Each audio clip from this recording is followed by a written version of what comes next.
guys, welcome back to today. I learned that putting honey in hot water is pretty fantastic. Now it's always a little bit of a struggle sifting through the more boring ones, but bottom line is we come out with some interesting facts, even if it's only 10% success rate. So I'm going to do my best to act as a filter so you guys can relax, get comfortable, pop in the headphones so we can zone out, get your work done, go to sleep, or just relax. I think I said that already. Okay. To start with, today I learned the common black garden ant, queen, has an average lifespan of 15 years. 15 years. That's some living to around 30 years old. 30 years old, what? Is that real? I gotta fact check that. But it just sends me to Wikipedia. And while under laboratory conditions, workers can live up to 4 years. I would never guess that. That's kind of weird. That's kind of creepy. 30 years. So there's some queen ants out there older than a lot of us.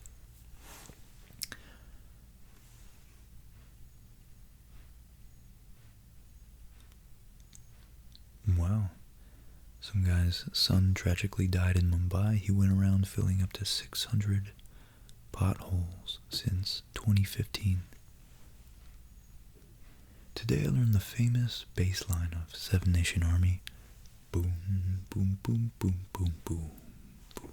Okay, I can't go that deep. Dun, dun, dun, dun, dun, dun, dun.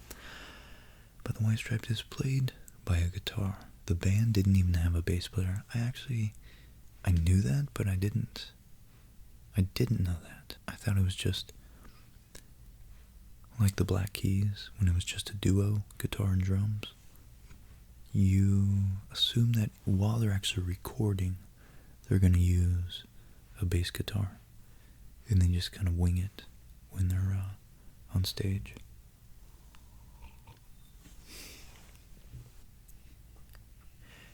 Described as a rare example of documented slave humor of the period, today I learned when a former slave, Jordan Anderson, was asked to come back and work for his old master, he replied with a deadpan letter asking for 52 years of back pay as proof of good faith. I hear you, man. No doubt the guy declined. Yeah, it really is amazing to think that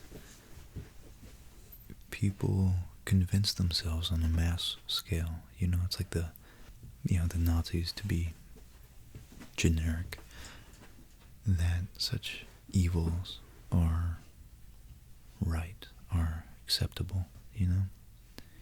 Glad we snapped out of that delusion. Today I learned of cucamelons. They are a fruit that is about the size of a grape, looks like a watermelon, and tastes like a mix between cucumber and a lime.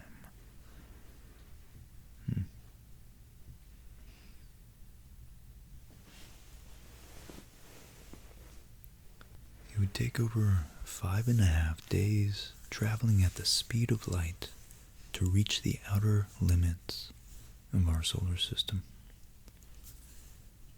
Yeah, it's interesting that I think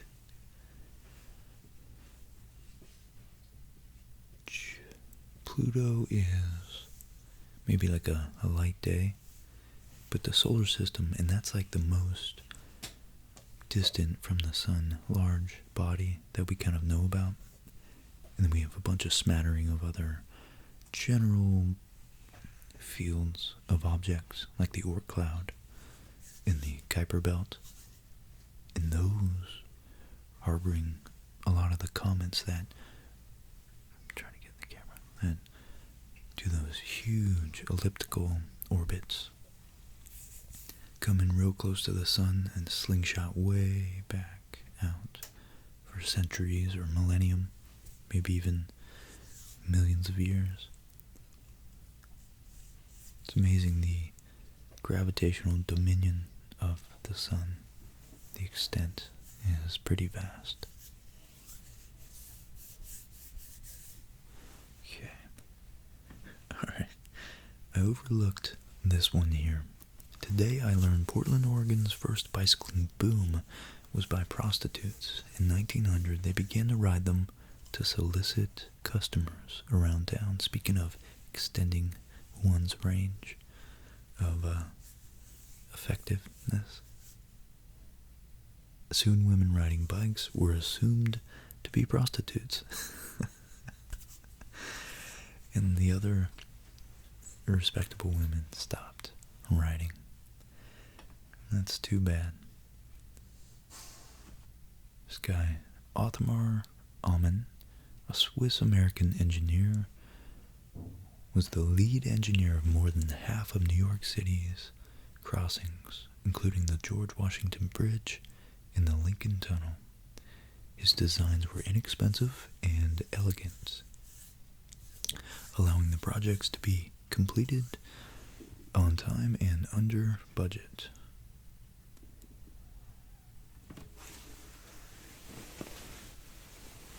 And here's one.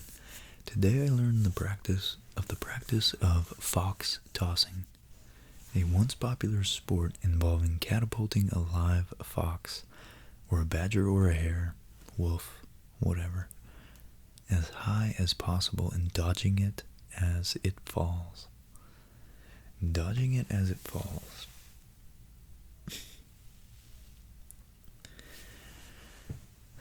Man.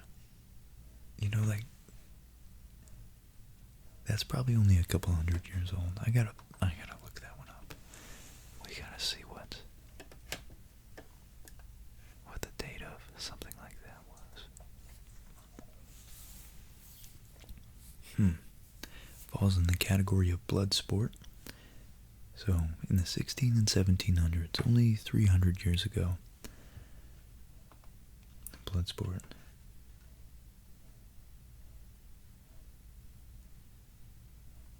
Yeah. Which includes cockfighting, greyhounds chasing down a hare and ripping it apart.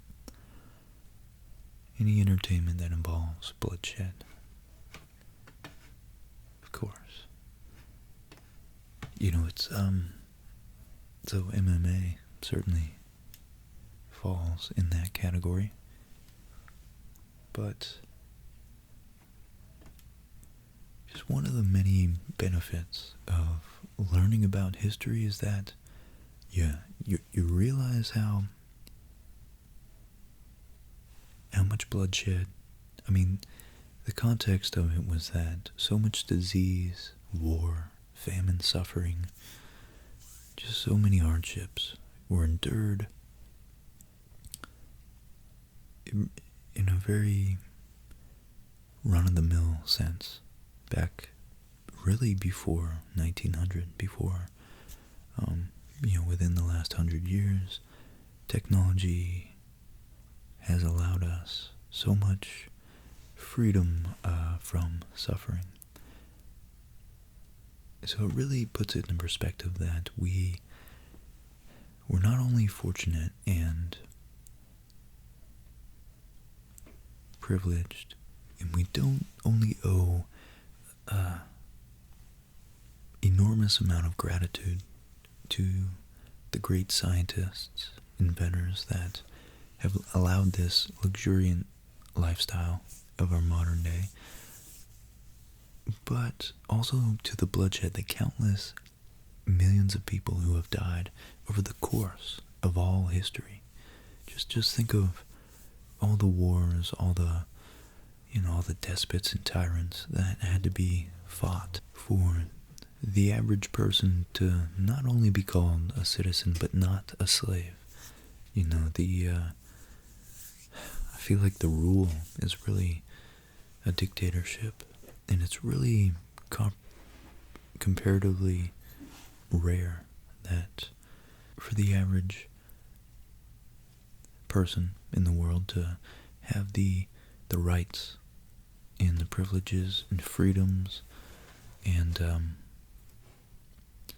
opportunities that we just take, most of us take for granted. I certainly did up until pretty recently. So, yeah, I don't know, I just always love, I get a lot of enjoyment, and it, when you have the perspective, a real accurate, or even a roughly accurate historical perspective, it really makes you appreciate what you have, and how ridiculously rare and unheard of and completely novel our current situation really is. When we're worried about, I don't know, whatever trivial, non-life-threatening situation you're worried about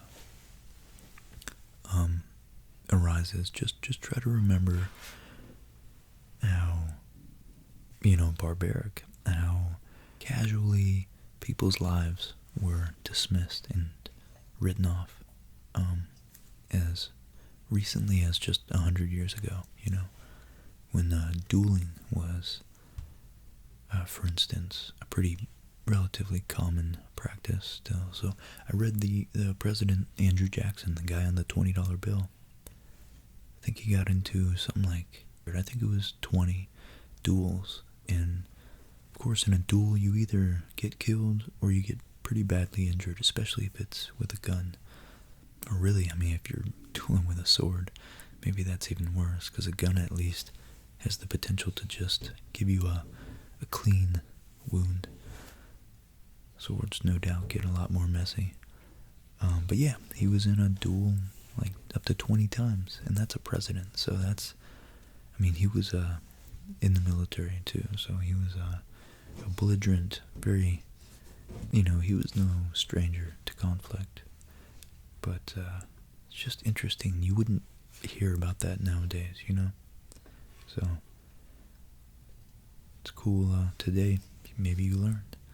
I think I might have even read that on here.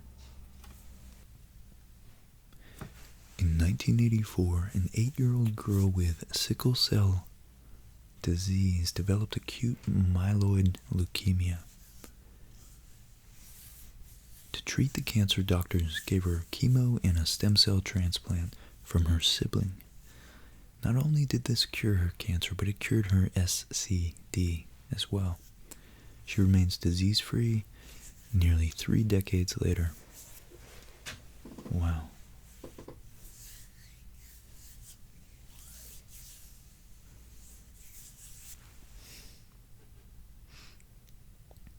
Toyota Land Cruiser originated after the Imperial Japanese Army captured an American Jeep in World War II and tried to reverse engineer it. That's interesting, man. Just how we went from being enemies to trading, it's like, I still haven't wrapped my whole head my head around that whole topic. Just how we can kill tens of millions of people, and then within decades there's a free flow of, you can travel to the same spots that you would have got outright murdered in decades before. Marlon Wayans was cast as, that was a quick segue. Today I learned, on a lighter note, today I learned Marlon Wayans was cast as Robin in the 1992 film Batman Returns, and still receives income from the film despite his character getting cut from the script. I never would have guessed that. Is that the one with George Clooney? Or no, that's Batman and Robin. That's the one with Birdman, right?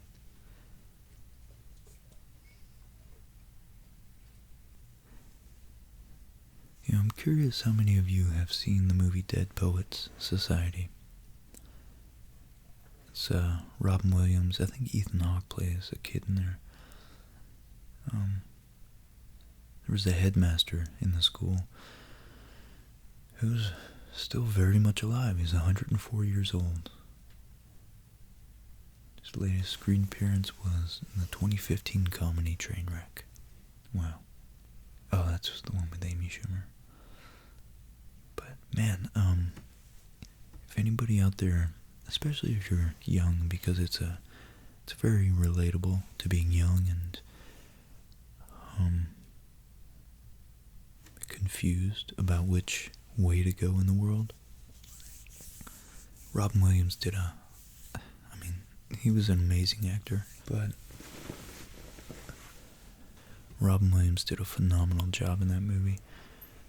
But the script in general was just a beautiful, beautiful portrayal of, whatever you end up doing in life, if you can appreciate the sincere introspection and, really just, it's about philosophy. It's about philosophy about the world and how to live through poetry. And it just gives you a nice perspective on the world, knowing that there's beauty in every nook and cranny you find yourself in. On a less enlightening note, today I learned it took 3 botched attempts to behead Mary Queen of Scots for treason against Queen Elizabeth. And remember that this was actually the time, for any of you who've seen my video about Guy Fawkes, I think this was in the early 1500s. Anyways, it was a while ago, but still. The executioner finally lifted the bloodied head, cried, "God save the Queen," only for it to crash to the floor because Mary was wearing a wig. Oh man, just imagine that. And again, that's a useful perspective. See how. So even if we're still executing people for crimes, I don't know about treason anymore. I'm sure we do. There's a significant discrepancy, a huge divide between the fact that we can talk about it, but we don't necessarily stand around and witness it these days. But no doubt there was a ton of people standing around watching Mary, Queen of Scots, get beheaded. And not efficiently, apparently.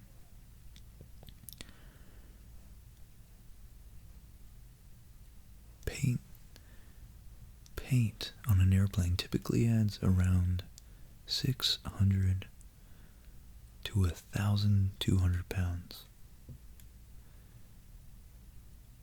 7 coats of paint on the Emirates A380 added roughly 2,400 pounds, or 1,100 kilos to its weight.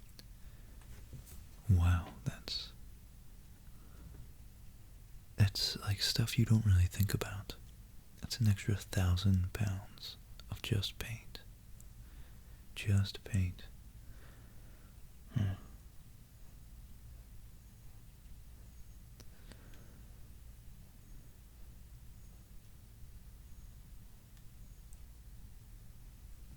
Honeybees make their own bread out of the pollen they bring back.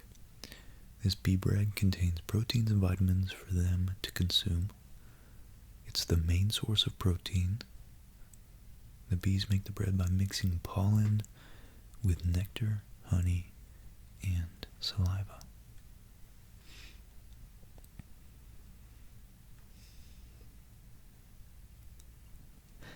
Today I learned, speaking of Dead Poets Society and Robin Williams, today I learned of the Disney Hasbro Flubber fiasco of 1963. I guess Robin Williams did a remake. This was a toy from the original movie. When the Son of Flubber toy putty came out, it caused over 1,600 children's faces or cases of face and throat rash in children. 3 recall units. They couldn't be burned or dumped at sea, so they were buried under the Hasbro parking lot. Imagine that.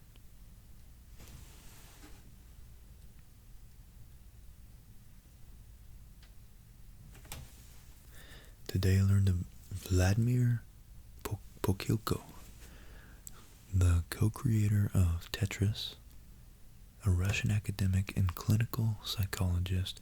He helped shape the final version of the game with Alexei Pajitnov,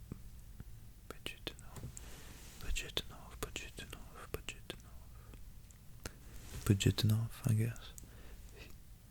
He was in financial ruin later in life and killed his family and himself in 1998. Wow. I wonder if that's because of the overwhelming success of Nintendo's implementation of that game.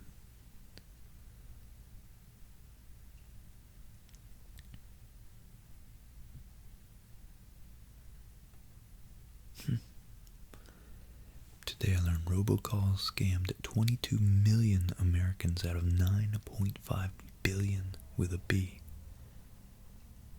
dollars in 2016. Surprisingly, the group the most likely to get scammed were millennial men aged 18 to 34, who were 3 times more likely to get scammed than millennial women. Huh. If I had to guess, I would say it's because men typically at that age, especially at that age, take risks a little more than women, or at least less calculated risks. Because no doubt you see men get in a lot more fights and just do a lot more dumb things at that age. I certainly was one of them. What?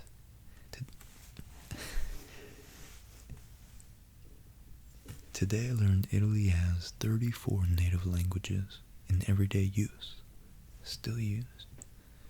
Many of these are not dialects of the Italian language, but evolved independently from Common Latin.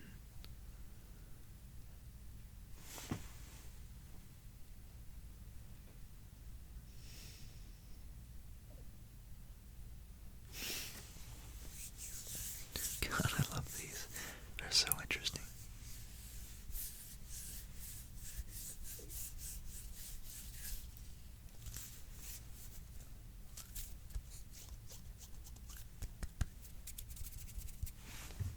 Today I learned that Sandia National Laboratories, they hired a team of experts to design a landscape that was so nightmarish that it would prevent humans from interfering with the nuclear waste disposal sites for the next 10,000 years. Alright, we gotta see what that looks like.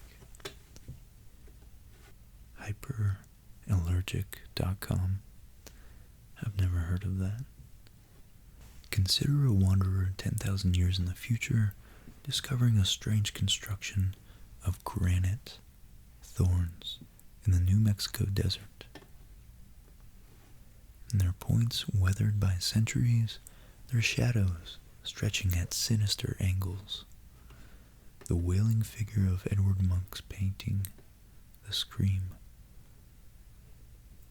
itself long ago turned to dust, appears on sporadic signs near these totems. On a wall in several languages, maybe one of which the wanderer can decipher, are the words, "This place is not a place of honor. No highly esteemed deed is commemorated here. Nothing valued is here. This place is a message and part of a system of messages. Pay attention to it. Sending this message was important to us. We considered ourselves to be a powerful culture. What the hell? Wow, look at that. Oh, so it says not 10,000 years, but 100,000 years. Modern Homo sapiens have been around for 100,000 years, roughly. More like 200 or 300, actually. But what will humans be like 100,000 years in the future? What, when we hope, which is the time scale, they hope to keep this waste buried.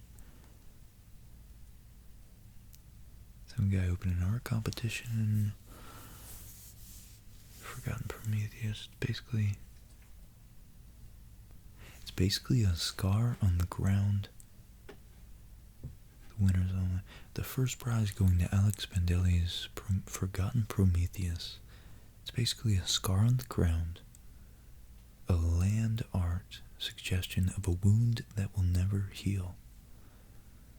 It was joined in second place by a forest of genetically modified trees that would grow an uncanny blue, and in third place by a children's song that would perpetuate the warning about the site through an oral tradition. Yeah, they're all pretty legitimate, I guess. This part was the most interesting to me. A seemingly whimsical idea is that people love cats and have kept them around for centuries. So what if cats were genetically modified to change colors when around near radioactivity?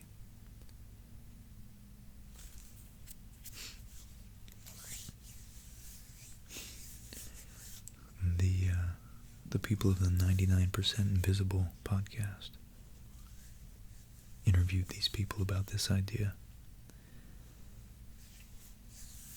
That's funny. Huh. Interesting. Very, very interesting.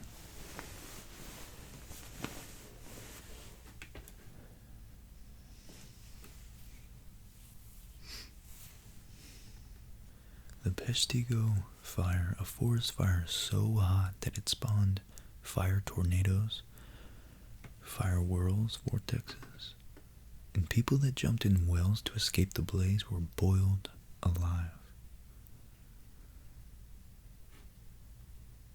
Wow. Today I learned that Gaelic monks from Ireland may have settled in Iceland as long as a century before the Vikings settled there in 874.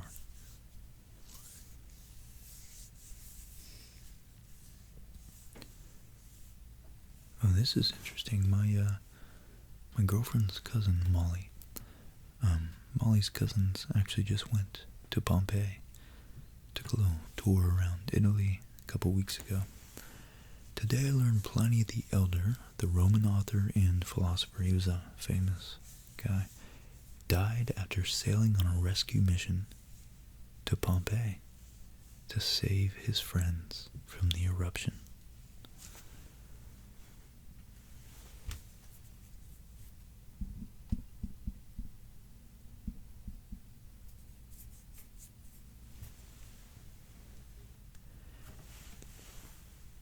Here's one to, again, give us historical perspective. Today I learned that the first transatlantic telegraph message was sent in 1858, and it was from Queen Victoria to James Buchanan, the U.S. president at the time. The 98 words she sent took 16 hours to send. 16 hours. What's the bandwidth? Someone tell me the bandwidth there. It's 100 words. every 16 hours. 10 words every 1.6 hours. It's like a word. What would that be, a word every 90 minutes?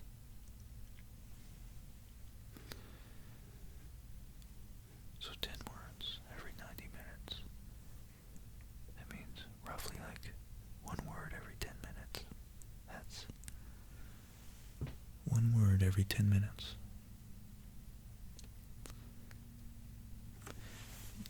I'm gradually coming to realize that, you know, we can have these ideas, and we need to have ideals to bring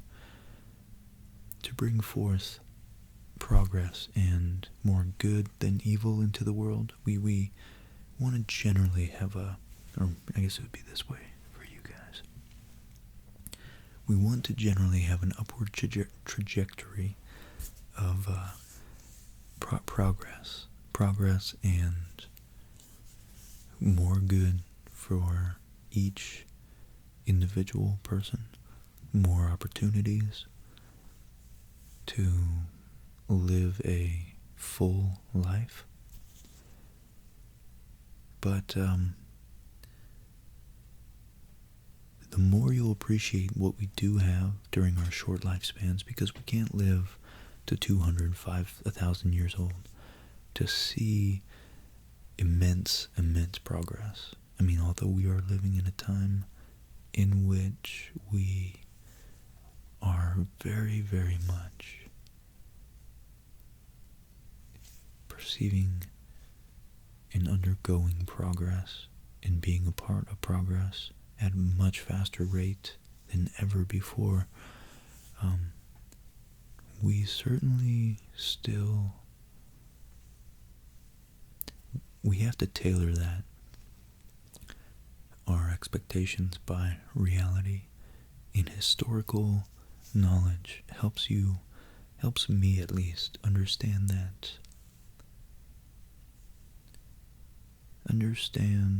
and be able to appreciate what it is that we've built up to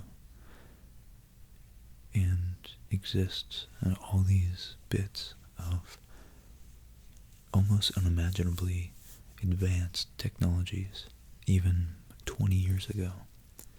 For me, it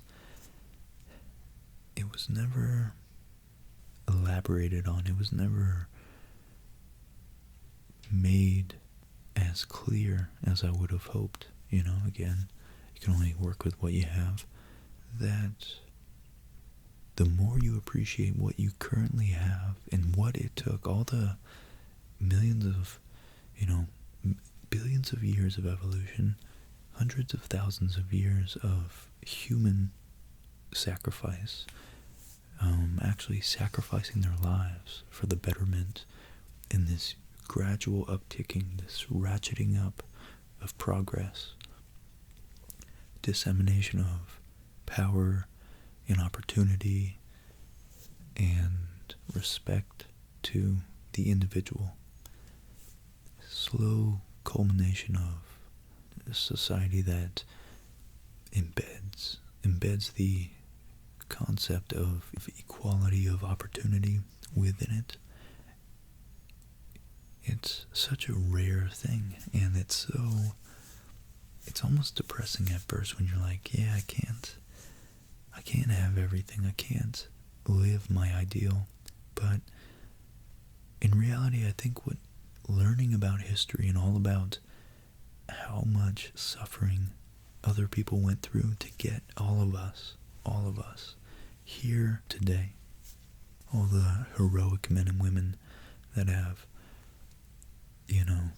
just left everything they ever had to offer on earth, and in the hopes of a brighter, better, less painful future for all of us. It's I think to me that makes you very appreciative of what we have, and it also makes you feel like you're a part of something unfolding, something bigger than just yourself. And that's a beautiful thing, you know? I don't have kids yet. I'd like some. But I know that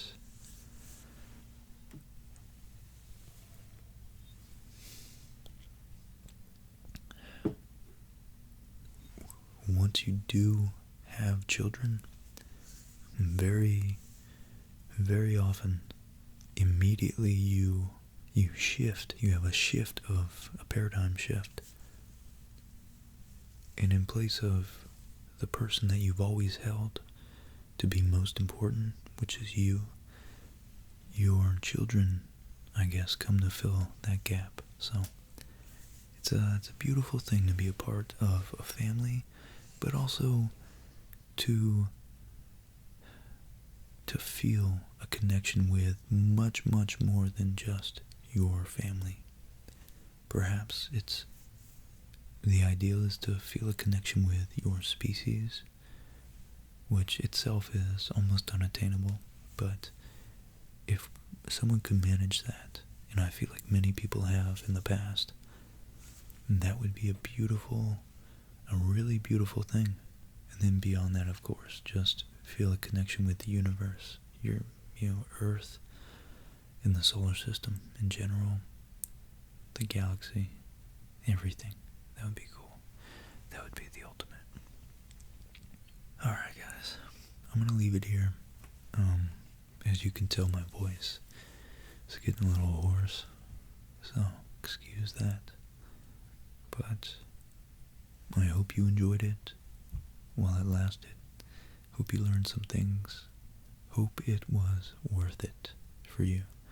It was fun for me, so I will chalk it up as a success. Until next time, guys, I hope you all sleep well. I hope you were able to relax, focus on whatever you